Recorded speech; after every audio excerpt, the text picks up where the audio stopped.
My dear students, आज हमारा lecture 10 है सॉल्यूशंस का। लेक्चर 8 में हमने मोलैरिटी को डिस्कस किया था in detail with expressions. Lecture 9 में हमने कुछ प्रॉब्लम्स की थी मोलैरिटी पे। इसके बाद आगे हम मोलैरिटी को रिलेट करेंगे मोलैलिटी के साथ, नॉर्मलिटी के साथ और प्रॉब्लम्स करेंगे। लेकिन आज लेक्चर 10 में हम मोलैरिटी को ही थोड़ा बहुत एक्सटेंड करेंगे। देखिए एक्सटेंशन क्या करेंगे हम, डाइल्यूशन ऑफ कंसंट्रेटेड सॉल्यूशंस। देखिए इसका मतलब क्या है, हमारे पास कुछ ऐसे केमिकल्स हैं जिनका सोल्यूशन एक पर्टिकुलर मोलैरिटी में आता है। कमर्शियली हमारे पास कुछ अवेलेबल केमिकल्स हैं, एक पर्टिकुलर मोलैरिटी में वो आते हैं। फॉर एग्जाम्पल, अगर आप HCl सोल्यूशन की बात करेंगे, HCl जो है कमर्शियली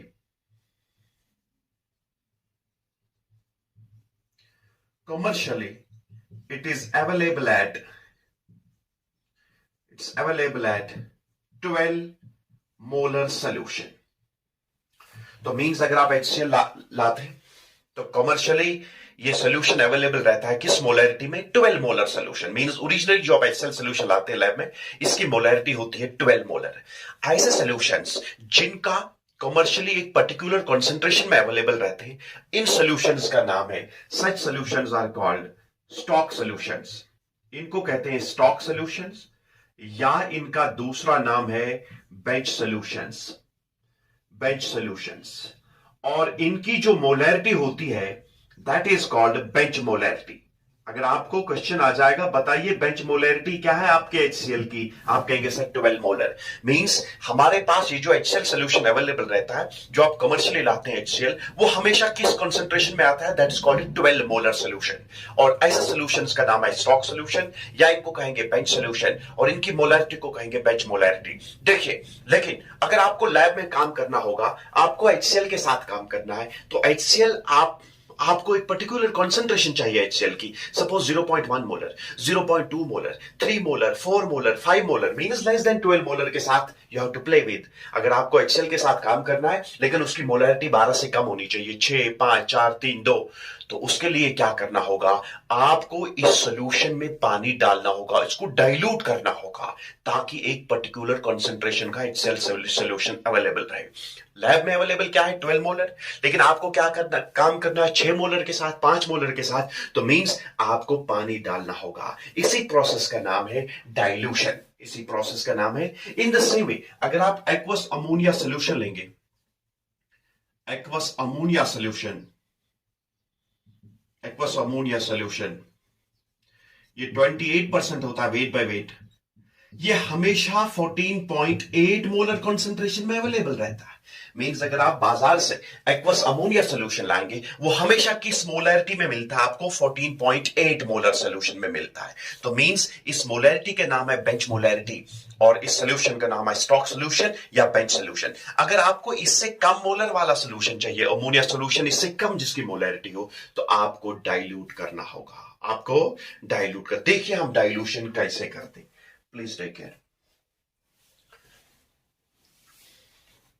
देखिए हम डाइल्यूशन कैसे करेंगे, dilution of concentrated solutions. Suppose आपके पास यही HCl सॉल्यूशन हम लेंगे, सपोज आपके पास सॉल्यूशन है, यही HCl सॉल्यूशन है जिसकी मोलैरिटी है M1,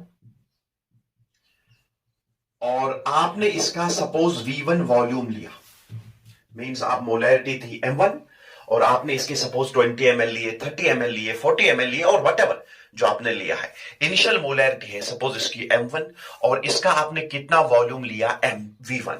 लेकिन हम कहते हैं कि ये मोलैरिटी M1 ज्यादा है, हमें कम मोलैरिटी वाला सोल्यूशन चाहिए। तो मोलैरिटी आपको पता है, molarity is equal to number of moles divided by volume. Volume increase करने से मोलैरिटी डिक्रीज हो जाएगी।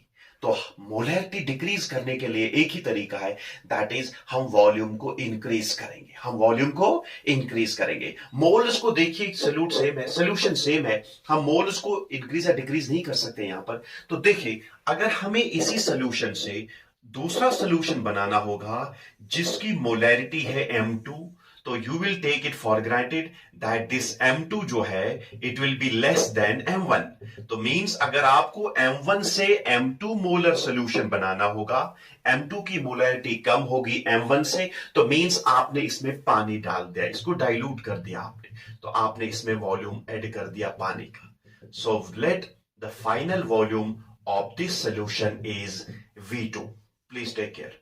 मींस आपके पास M1 मोलरिटी थी, इसके आपने कुछ ml लिए, सपोज 25 ml, 30, 40, 50 ml लिए, इसको आपने मोलरिटी M2 बनाना होगा। मींस कम मोलर, ज्यादा मोलर से कॉन्सेंट्रेटेड से डाइल्यूट बनाना होगा। जैसे मैंने कहा HCl की मोलरिटी थी 12 मोलर, आपको 6 मोलर बनाना है, तो मींस पानी डालना होगा।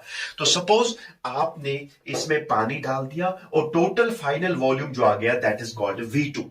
लेकिन यहां देखिए मोलैरिटी क्या है सर। मोलैरिटी जो है, मोलैरिटी मैंने एक्सप्रेशन फर्स्ट आप देखिए मोलैरिटी की sir. Molarity means number of moles of solute divided by volume of solution in litres. तो यहां पर V1 था और यहां पर देखिए M2 क्या है, please take care.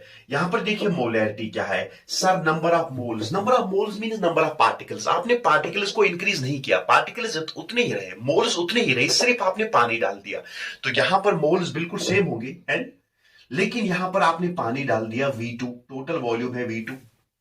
Expression first देखिए मोलैरिटी की, मींस मोलैरिटी की फर्स्ट एक्सप्रेशन है number of moles divided by volume of solution in litres. Lecture 8 देखिए मेरा।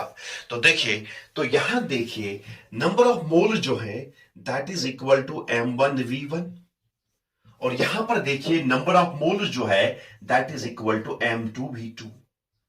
तो ये सेम है, यहां पर नंबर ऑफ मोल्स सेम है, तो you can say sir M1V1 is equal to M2V2। ये आपको याद रखना होगा, प्लीज टेक केयर। तो आप कहेंगे सर ये क्या कर दिया आपने, क्योंकि मोल्स को मैंने ना इंक्रीज किया ना डिक्रीज किया। हमारे पास मोलैरिटी थी M1, इसका वॉल्यूम था V1, हमने इसी मोलैरिटी से M2 बनाया। कैसे बनाया, पानी डाल दिया, मोल्स के साथ हमने अल्टरेशन कुछ नहीं की। तो देखिए molarity means number of moles divided by volume of solution in litres. Molarity means number of moles divided by volume of solution in litres. चूंकि नंबर ऑफ मोल्स सेम है तो आप कहेंगे N is equal to M1V1, N is equal to M2। चूंकि यहां देखिए left hand side equal है तो राइट हैंड साइड भी इक्वल होंगे, सो यू कैन से M1V1 is equal to M2V2। यहां पर देखिए मोलैरिटी ज्यादा है, वॉल्यूम कम है, यहां वॉल्यूम ज्यादा है, मोलैरिटी कम है, तो ये इक्वलाइज होते हैं। M1V1 is equal to M2V2। और यू कैन से इन जनरल अगर आप याद रखेंगे तो प्रॉब्लम्स के लिए आप जनरल में याद रखेंगे sir MIVI is equal to MFVF। Sir ये क्या हुआ MFVF, देखिए MI जो है that is initial molarity, VI जो है sir it is initial volume, और यहां देखिए MF जो है दैट इज फाइनल मोलैरिटी,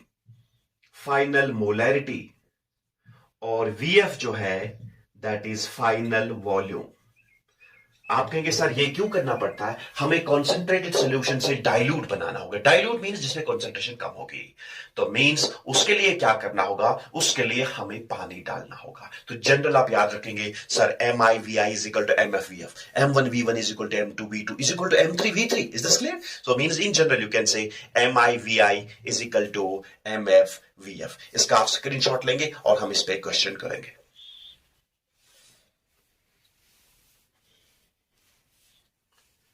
देखिए क्वेश्चन क्या है, if 500 ml of 5 molar solution is diluted to 1500 ml, what will be the molarity of final solution? हमारे पास एक स्टॉक सोल्यूशन है जिसकी मोलरिटी है 5 मोलर सोल्यूशन है। हमने क्या कर दिया, हमने इसमें पानी डाल दिया, तो पानी डालने से ये डाइल्यूट हो जाएगा, इसकी मोलरिटी कम होगी, तो वही फाइनल मोलरिटी बतानी होगी। बहुत आसान सा क्वेश्चन है। तो देखिए हम सोल्यूशन कैसे करेंगे sir, we know that M1V1 is equal to M2V2 और you can say MIVI is equal to MFVF।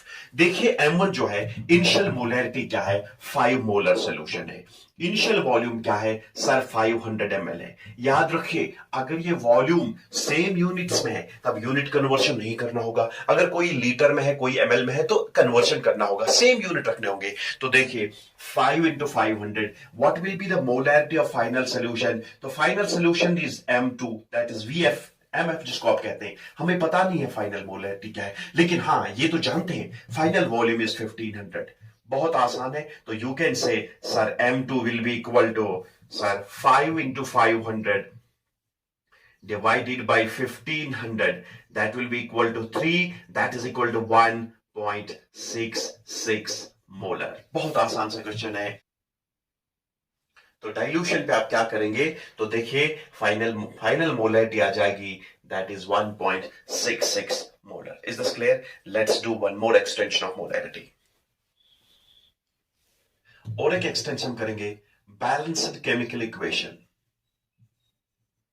Balanced chemical equation मैंने बताया था रिएक्टेंट्स की मोलैरिटी हम कैसे निकालेंगे। अगर आपके पास एसिड बेस रिएक्शन है तो हम एसिड या बेस की मोलैरिटी कैसे निकालेंगे। देखिए याद रखना होगा जब हम नॉर्मेलिटी पढ़ेंगे, नॉर्मेलिटी में भी हम केमिकल रिएक्शंस में रिएक्टेंट्स की मोलैरिटी निकाल सकते हैं, लेकिन वहां पर बैलेंस करने की जरूरत है नहीं। तो यहां देखिए बैलेंस्ड केमिकल इक्वेशन में हम क्या करेंगे, हम यहां पर एसिड बेस रिएक्शन के बारे में पढ़ते हैं, तो टाइट्रेशन के बारे में पढ़ते हैं। आगे जाके आप टाइट्रेशन भी पढ़ेंगे। तो देखिए बैलेंस्ड केमिकल इक्वेशन में क्या करते हैं हम, बैलेंस्ड केमिकल इक्वेशन में अगर एक रिएक्टेंट दूसरे रिएक्टेंट के साथ रिएक्ट करता है तो हम इन रिएक्टेंट्स की मोलैरिटी को निकाल सकते हैं, इनके वॉल्यूम्स को निकाल सकते हैं, लेकिन यहां पर हमें जो केमिकल इक्वेशन लेनी होगी दैट शुड बी बैलेंस्ड। जब हम नॉर्मेलिटी पढ़ेंगे, नॉर्मेलिटी में जब एसिड और बेस आपस में मिलता है तो हमें रिएक्शन करने, हमें बैलेंस करने की जरूरत नहीं पड़ती, वहां हम डायरेक्टली नॉर्मेलिटी निकाल सकते हैं, वॉल्यूम निकाल सकते हैं without balancing the chemical equation.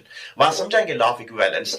लेकिन बैलेंस्ड केमिकल इक्वेशन अगर मोलैरिटी निकालनी होगी, सपोज एसिड ने बेस के साथ रिएक्ट कर दिया, बताइए एसिड की कितनी मोलैरिटी होनी चाहिए, बेस की कितनी मोलैरिटी होनी चाहिए, एसिड का कितना वॉल्यूम बेस के साथ रिएक्ट करना चाहिए, तो वो निकालने के लिए हमें पहले केमिकल इक्वेशन को बैलेंस करना होगा। Is this clear? याद रखिए।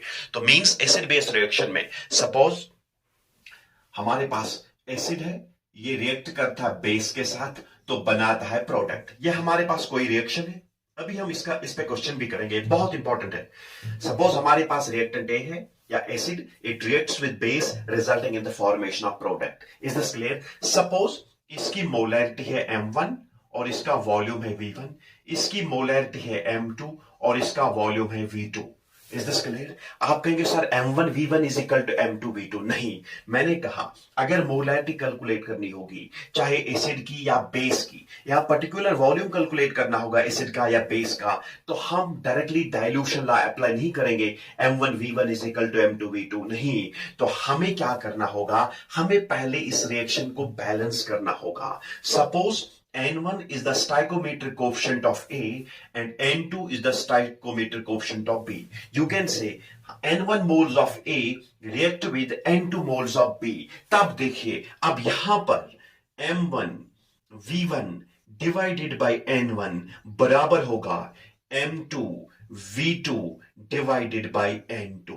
तो मींस यहां पर जब आप डाइल्यूशन लॉ अप्लाई करेंगे, आप normally dilution law M1 V1 is equal to M2 V2 apply नहीं करेंगे, rather it has to be divided by the corresponding stoichiometric coefficient। तो देखिए M1 V1 divided by N1, N1 is the stoichiometric coefficient of A, means N1 molecules or N1 moles of A react with N2 moles of B. Sir, it will be M1 V1 is equal to M2 V2. No, it will be M1 V1 divided by N1 that is equal to M2 V2 divided by N2।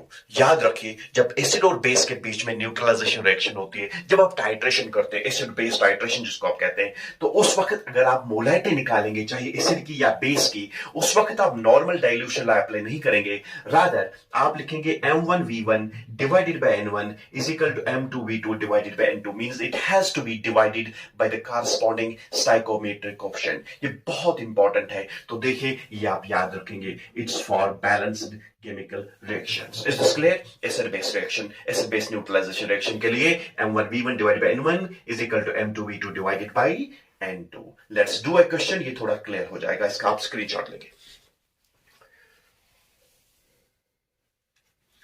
सो देखिए हमारे पास जो second question है that is acid base neutralisation reaction. अभी मैंने कहा जब हम मोलैरिटी की बात करेंगे एसिड बेस न्यूट्रलाइजेशन रिएक्शन में हमें बैलेंस्ड केमिकल इक्वेशन लिखनी होगी। नॉर्मलिटी के लिए हमें बैलेंस्ड केमिकल इक्वेशन की जरूरत नहीं पड़ती है, वहां पर डायरेक्टली आप डाइल्यूशन अप्लाई करेंगे N1V1 N2V2। लेकिन यहां देखिए 25 ml है बैरियम हाइड्रोक्साइड के। बैरियम जो है ये एल्कलाइन अर्थ मेटल है, बैरियम ग्रुप सेकंड को बिलोंग करता है। Beryllium, magnesium, calcium, strontium, barium and radium इनकी ऑक्सीडेशन स्टेट होती है। प्लस 2 आपने पढ़ा होगा। तो देखिए हमारे पास एक बेस है जिसका नाम है बैरियम हाइड्रोक्साइड। ये हम न्यूट्रलाइज करेंगे सॉल्यूशन ऑफ HCl के साथ, मींस एसिड और बेस के बीच में रिएक्शन है। तो हमने HCl सॉल्यूशन की जो मोलैरिटी है दैट इज 0.1 मोलर, लेकिन बैरियम हाइड्रोक्साइड का सिर्फ वॉल्यूम दिया है, हमें इसकी मोलैरिटी पता नहीं है। हमें कितना मोलर बैरियम हाइड्रोक्साइड चाहिए सो दैट हमारे पास ये HCl 0.1 molar HCl solution neutralize हो जाएगा। Is this clear? तो give a titre value of 35 ml। जब हमने बैरियम हाइड्रोक्साइड को HCl सॉल्यूशन के साथ क्या किया, टाइट्रेशन की, तो लास्ट में जो हमारे पास वॉल्यूम मिलता है दैट इज 35 ml।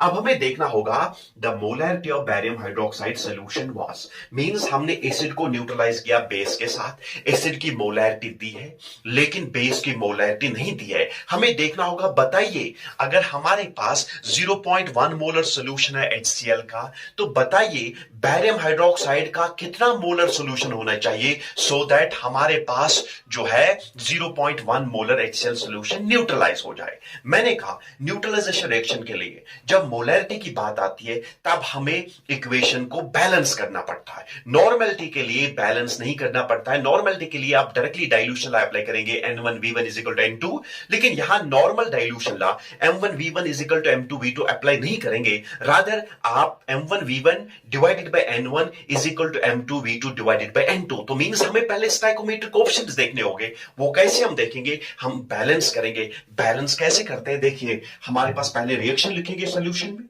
तो देखिए HCl जो है हाइड्रोक्लोरिक एसिड सॉल्यूशन जो है ये रिएक्ट करता है बैरियम हाइड्रोक्साइड के साथ BaOH होल ट्वाइस, तो बनता है बैरियम क्लोराइड BaCl2। देखिए साल्ट बन गया और वाटर बन गया। एसिड बेस न्यूट्रलाइजेशन रिएक्शन में हमें साल्ट बनता है और वाटर निकलता है। देखिए तो यहां देखिए हम बैलेंस करेंगे, ये 2 टाइम्स आ जाएगा क्लोरीन, तो ये देखिए 2 times hydrogen, 2 times hydrogen, it will B 4 times hydrogen, तो हम लिखेंगे 2 टाइम्स वाटर मॉलिक्यूल्स हियर। तो देखिए 2 4, यहां पर भी 4 हाइड्रोजन है, 2 क्लोरीन है, 2 क्लोरीन है, 1 बैरियम है। तो ये बैलेंस्ड केमिकल इक्वेशन है। हमने स्टोइकोमेट्रिक ऑप्शन निकाला, इसका स्टोइकोमेट्रिक ऑप्शन है 2, लेकिन इसका स्टोइकोमेट्रिक ऑप्शन है 1। कुछ नहीं यहां पर, तो मींस 1। इसके 2 मोल्स, इसका 1 मोल रिएक्ट करता है।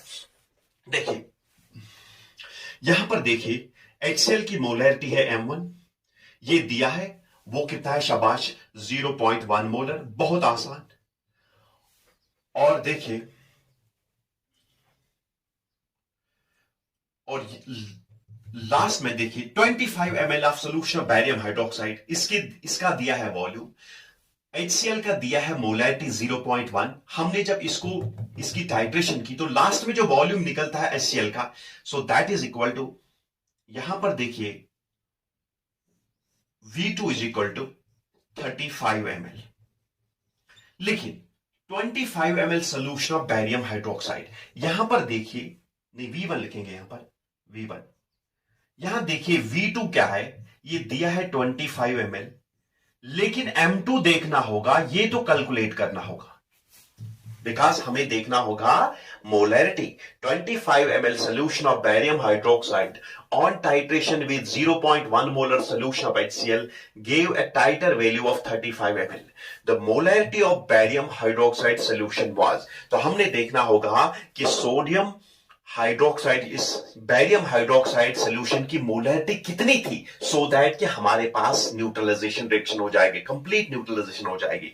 तो देखिए इसके लिए क्या करना होगा। सर आपने बताया M1V1 divided by N1 is equal to M2V2 sir divided by N2। बहुत आसान है। यहां पर देखिए N1 क्या है 2, यहां पर देखिए N2 क्या है 1।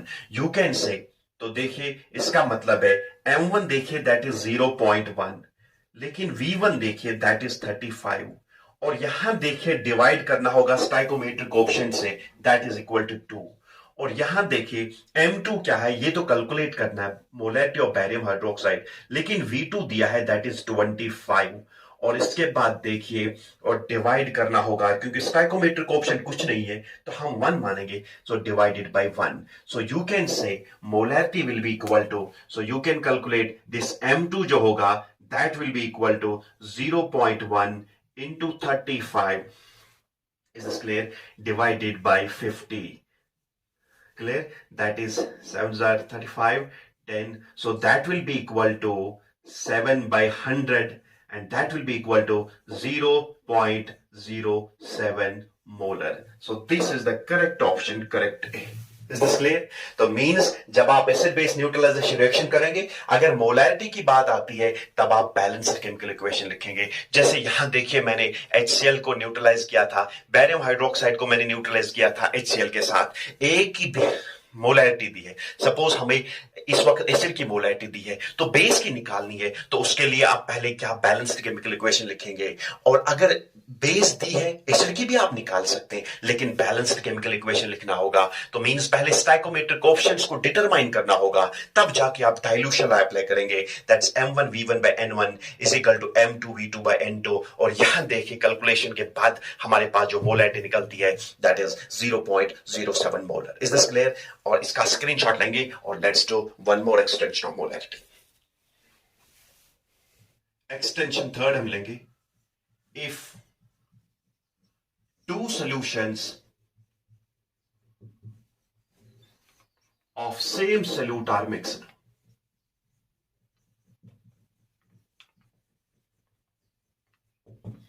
then the molarity of resulting solution is, then the molarity of resulting solution is बहुत इंपॉर्टेंट है. देखिए हमारे पास सपोज दो सॉल्यूशंस हैं, सेम सोल्यूट के सॉल्यूशंस हैं. जैसे ग्लूकोज के हमारे पास दो सॉल्यूशन है. सपोज हमारे पास एक सॉल्यूशन ग्लूकोज का है 1 मोलर और दूसरा सॉल्यूशन है 2 मोलर. हमने मिक्स कर दिया. मिक्सिंग के बाद बताइए फाइनल मोलैरिटी क्या आ जाएगी. सपोज आपके पास सॉल्यूशन फर्स्ट है, दिस इज सॉल्यूशन फर्स्ट, और इस सॉल्यूशन फर्स्ट का मोलैरिटी है M1 और इसका वॉल्यूम है V1. आपने सपोज ग्लूकोज सोल्यूशन लिया, इसके 50 ml लिए, 60 ml लिए, 30 ml लिए, सपोज 2 मोलर सोल्यूशन है. आपने दूसरा सोल्यूशन लिया M2, सपोज आपके पास यही सोल्यूशन है, इसी सोल्यूट का सोल्यूशन है सोल्यूशन 2, और इसकी मोलैरिटी है M2 और वॉल्यूम है V2. सपोज आपने अभी केस फर्स्ट में ग्लूकोज सोल्यूशन लिया, 2 मोलर ग्लूकोज सोल्यूशन और उसके 30 ml लिए, और यहां पर 1 मोलर ग्लूकोज सोल्यूशन लिया और उसके 50 ml लिए. आपने इन दोनों सोल्यूशंस को मिक्स किया. दो या दो से ज्यादा सोल्यूशंस को भी आप मिक्स कर सकते हैं. उसके बाद रिजल्टिंग सोल्यूशन की मोलैरिटी क्या बनेगी. तो देखिए क्या करेंगे आप. Sir M1 V1 plus M2V2. Sir हमने अगर यहां 30 ml था, यहां 20 ml था, तो बन गई 50 ml. So that will be equal to MR, that is molarity of resultant solution. Volume आ जाएगा V1 plus V2. Simply add हो जाएगा, सिंपली एड अप हो जाएगा वॉल्यूम्स का. अगर ये 20 ml है, ये 30 ml है, तो 20 प्लस 30 विल बी 50 ml. तो रिजल्टेंट मोलैरिटी जो होगी MR जो होगा, याद रखिए, that is always equal to M1V1 sir plus M2V2 और डिवाइड करना होगा V1 प्लस V2. इस एक्सप्रेशन को भी आप याद रखेंगे, बहुत इंपॉर्टेंट है. तो मींस अगर आप दो या दो से ज्यादा सेम सोल्यूट वाले सॉल्यूशंस को मिक्स करेंगे तो resulting molarity will be equal to M1V1 plus M2V2 divided by V1 plus V2. अगर तीन सॉल्यूशंस हैं, M1V1 plus M2V2 plus M3V3 divided by V1 plus V2 plus V3, हमने सिर्फ दो के लिए दिखाया, तो MR is equal to M1V1 plus M2V2 divided by V1 plus V2. What is this MR? MR is resultant molarity of resultant solution. Molarity of resultant solution. ठीक, clear. आप इसका स्क्रीनशॉट लेंगे और इस पे क्वेश्चन करेंगे जल्दी से. देखिए हमारे पास जो क्वेश्चन है, the molarity of a solution obtained by mixing 800 ml of 0.5 molar HCl solution with 200 ml of 1 molar HCl solution will be. हमारे पास दो सॉल्यूशंस हैं HCl के, सेम सोल्यूट के दो सॉल्यूशंस हैं. एक दिया है 0.5 मोलर लेकिन इसके 800 ml है, और दूसरा सॉल्यूशन है 1 मोलर जिसका कितना वॉल्यूम है 200 ml। अब हमने इनको मिक्स कर दिया, मिक्स करने के बाद रिजल्टेंट मोलैरिटी बताइए रिजल्टेंट सोल्यूशन की। आपको पता है सोल्यूशन, सर एमआर आपने बताया अभी, sir MR is equal to M1V1 शाबाश plus M2V2 divided by V1 plus V2। लेकिन यहां याद रखना होगा वॉल्यूम दिया है ml में, ये भी दिया है ml में, तो यूनिट सेम होनी चाहिए। अगर कोई लीटर में है उसको ml में कन्वर्ट करेंगे, या ये आप पे डिपेंड करता है लीटर बनाएंगे ml को, या ml को ही लीटर बनाएंगे, या लीटर को ml में कन्वर्ट करेंगे, लेकिन सेम यूनिट्स में लेना होगा वॉल्यूम। तो देखिए M1 क्या है, M1 देखिए 0.5, और V1 क्या है सर 800। सर M2 क्या है, सर M2 है हमारे पास 1। सर इसका कितना वॉल्यूम है 200। और देखिए V1 प्लस V2 800 ml और 200 ml मींस 1000 ml, 1000 ml। तो ये देखिए क्या होगा, दैट विल बी इक्वल 400, 800 का हाफ 400, और इसके बाद देखिए ये 200 है और डिवाइड करेंगे 1000 से, सो it will B 600 divided by 1000, so that will come out to be 0.6 molar. So this is the correct option, option B is the correct option, means resultant molarity जो हमने मिक्स करने के बाद दो सॉल्यूशंस को मिलाया उसकी मोलैरिटी थी 0.6 मोलर आ जाएगी। हमने 0.5 को मिक्स कर दिया 1 मोलर के साथ, आप कहेंगे सर 1.5 आ जाएगा, नहीं, it will B 0.6 molar solution will be the resultant molarity. इसका स्क्रीनशॉट लेंगे और एक एक्सटेंशन करेंगे। एक सॉल्यूशन है जिसकी मोलैरिटी है M1 और इसमें आपने वॉल्यूम लिया V1, लेकिन मैं चाहता हूं कि मुझे इससे मोलैरिटी M2 बने, मींस कॉन्सेंट्रेटेड से डाइल्यूट बने, मुझे कितना पानी डालना होगा वो हम कैलकुलेट करेंगे। You write down the volume of water added, the volume of water added, so as to get molarity M2, so as to get molarity M2 from V1 ml of M1 molar solution is, देखिए जो last extension है, the volume of water added so as to get molarity M2 from V1 ml of M1 molar solution is, इसका मतलब यह है कि आप आपको डायरेक्टली बताएंगे, शॉर्टकट में बताएंगे कितना वॉल्यूम ऑफ वाटर ऐड करना होगा। हमारे पास मैं ऐसे समझाऊंगा, सपोज 12 मोलर HCl सोल्यूशन है, हमने इसके 50 ml लिए, लेकिन मैं कहता हूं कि मुझे इससे 6 मोलर बनाना है, मींस कॉन्सेंट्रेटेड से डाइल्यूट बनाना होगा, तो मुझे कितना वाटर ऐड करना होगा। सपोज आप देखेंगे सर हमारे पास देखिए क्या है, एक सोल्यूशन है जिसकी मोलैरिटी है M1 और इसका वॉल्यूम है V1, लेकिन मैंने इसको डाइल्यूट कर दिया, डाइल्यूशन कर दी। डाइल्यूशन मींस मैंने वाटर ऐड कर दिया, तो वाटर ऐड करने से मोलैरिटी डिक्रीज हो जाएगी, बिकॉज वॉल्यूम इंक्रीज हो जाएगा तो मोलैरिटी डिक्रीज हो जाएगी। सर मेरे पास क्या बन गया, सपोज मेरी मोलैरिटी इस सोल्यूशन की बन गई M2, लेकिन यहां पर जो मैंने वॉल्यूम ऐड कर दिया वो क्या है, दैट इज एक है वॉल्यूम V1, एक तो अपना वॉल्यूम था V1 प्लस मैंने इसमें वॉल्यूम ऑफ वाटर ऐड कर दिया VW। बहुत आसान, देखिए क्या करना होगा, मींस कॉन्सेंट्रेटेड से जब आप डाइल्यूट सॉल्यूशन बनाएंगे तो इसमें आपको पानी डालना होगा, तो पानी कितना डालना पड़ेगा तो शॉर्टकट अब मैं बताऊंगा। तो देखिए मेरे पास मोलैरिटी M1 है, इसका वॉल्यूम है V1, मैंने इस मोलैरिटी से बनाया है M2, लेकिन इसमें पानी डाल दिया, डाइल्यूट कर दिया, मुझे कम मोलर सॉल्यूशन बनाना है फ्रॉम कॉन्सेंट्रेटेड सॉल्यूशन। तो दैट इज, एक तो इसका V1 लेना है, कितना ml मैंने इसके लिए, और कितना पानी डालना होगा, दैट विल बी VW। आपको डाइल्यूशन आपने भी पढ़ा। सो देखिए हमारे पास एक सोल्यूशन है जिसकी मोलैरिटी है M1 और वॉल्यूम है V1, हमें इसी मोलर सोल्यूशन से, कॉन्सेंट्रेटेड सोल्यूशन से डाइल्यूट सोल्यूशन बनाना होगा, तो उसके लिए हमें डाइल्यूशन करना होगा, पानी डालना होगा। अब कितना पानी डालेंगे हम इसमें वो हम कैलकुलेट करेंगे, means M1V1 is equal to M2, तो देखिए इट इज V1, एक तो ये वॉल्यूम लेना है plus volume of water added, तो डाइल्यूशन लॉ जब आप अप्लाई करेंगे आप कहेंगे sir M1V1 is equal to M2 लेकिन ये है V1 plus VW, volume of water added. और you can say sir M1V1 is equal to M2V1 plus M2VW। बहुत आसान है। और you can say sir M2VW जो है ये किसके बराबर होगा? देखिए इसको हम यहां लेंगे, that is M1V1 minus M2V1। बहुत आसान, क्लियर? मैंने इसको यहां लिया, so it will be M1V1 minus M2V1। और you can say sir VW, volume of water added, will be, देखिए यहां V1 को कॉमन निकालेंगे, V1 इज कॉमन हियर, तो it will be sir M1 minus M2। तो divide किससे करेंगे? M2 से। इसको याद रखना होगा, बहुत इंपॉर्टेंट एक्सप्रेशन है। Means volume of water added is equal to volume of water added that need to be added to V1 ml of M1 molar solution, so as to get M2 molar solution is V1, that is initial volume, into initial molarity minus final molarity divided by final molarity. So that is VW is equal to V1 into M1 minus M2 divided by M2. इसको आप याद रखेंगे, that is क्या है? Volume of water is equal to V1 into M1 minus M2 divided by M2. Is this clear? इसका screenshot लेंगे और हम इस पे क्वेश्चन करेंगे। क्वेश्चन क्या है?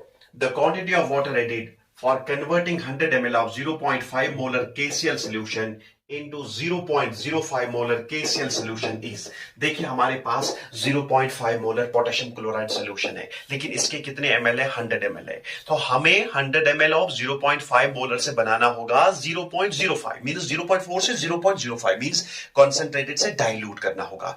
तो डाइल्यूशन करने से मोलैरिटी डिक्रीज होती है। अब हमें कितना पानी डालना होगा वही कैलकुलेट करना होगा। तो सोल्यूशन क्या लिखेंगे हम? बिल्कुल याद रखेंगे, सर आपने अभी कहा VW, that is volume of water added, volume of water added, volume of water added, मैंने अभी एक्सप्लेन किया इसको, water added, sir that is equal to sir V1 M1 minus M2 sir divided bye M2। बहुत आसान। तो V1 क्या है? Initial volume क्या है? शाबाश, that is 100 ml। Initial molarity क्या है? सर इनिशियल मोलैरिटी जो है दैट इज 0.4। बताइए शाबाश, फाइनल मोलैरिटी क्या है? सर हमें बनाना है 0.05, so that is 0.05। Sir final molarity क्या है? That is 0.05। Is this clear? So देखिए, so that will be equal to 100, 0.4 देखिए 0.05, so that 0.05 that will be 0.035. Is this clear? Divided by 0.05, so that will be equal to, देखिए ये और ये 7 आ जाएगा, so it will be equal to 700 ml. So the correct option will be 700 ml. तो ये आ गया final molarity, this final volume, that is not final volume, so this is the answer, that is 700 ml हमें पानी डालना होगा। 100 ml को 700 ml पानी डालना होगा, so as to get 0.05 molar KCl solution from 100 ml of 0.5 molar solution. The volume of water added that need to be added to 100 ml of 0.5 molar solution is 700 ml. Is this clear? अब जब lecture 11 होगा उसमें कुछ और problems करेंगे और उसके बाद फॉर्मेलिटी को कंप्लीट करने के बाद नॉर्मलिटी पे चले जाएंगे। Thank you very much.